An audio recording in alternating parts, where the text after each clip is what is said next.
شروع اللہ کے نام سے جو بڑا مہربان نہایت رحم والا ہے۔ السلام علیکم ورحمۃ اللہ وبرکاتہ۔ آج ہم ایک عظیم دعا کے بارے میں پڑھیں گے۔ عبداللہ بن عمر رضی اللہ تعالیٰ عنہ فرماتے ہیں کہ رسول اللہ صلی اللہ علیہ وآلہ وسلم نے ان سے بیان کیا کہ اللہ کے بندوں میں سے ایک بندے نے یوں کہا: یا رب لک الحمد کما ینبغی لجلال وجہک ولعظیم سلطانک، جس کا ترجمہ یہ ہے: اے میرے رب، میں تیری ایسی تعریف کرتا ہوں جو تیری ذات کے جلال اور تیری سلطنت کی عظمت کے لائق ہیں۔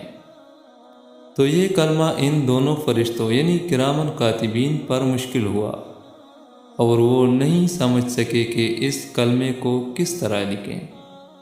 آخر وہ دونوں آسمان کی طرف چڑھے اور عرض کیا: اے ہمارے رب، تیرے بندے نے ایک ایسا کلمہ کہا ہے جسے ہم نہیں جانتے کہ کیسے لکھیں۔ اللہ تعالیٰ نے فرمایا: میرے بندے نے کیا کہا؟ حالانکہ اس کے بندے نے جو کہا اسے وہ خوب جانتا ہے۔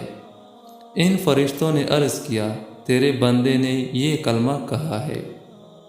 تب اللہ تعالیٰ نے فرمایا: اس کلمہ کو ان ہی لفظوں کے ساتھ نامہ اعمال میں اسی طرح لکھ دو جس طرح میرے بندے نے کہا، یہاں تک کہ جب میرا بندہ مجھ سے ملے گا تو میں اس وقت اس کو اس کا بدلہ دوں گا۔ واضح رہے کہ اس دعا کے پڑھنے اور سیکھنے سکھانے کا کوئی خاص وقت مقررہ نہیں ہے، جس وقت چاہے پڑھ لے، لیکن فضیلت اتنی ہے جو بیان کی ہوئی ہے۔ اللہ تعالیٰ اس پہ عمل کرنے کی توفیق نصیب عطا فرمائے۔ آمین ثم آمین۔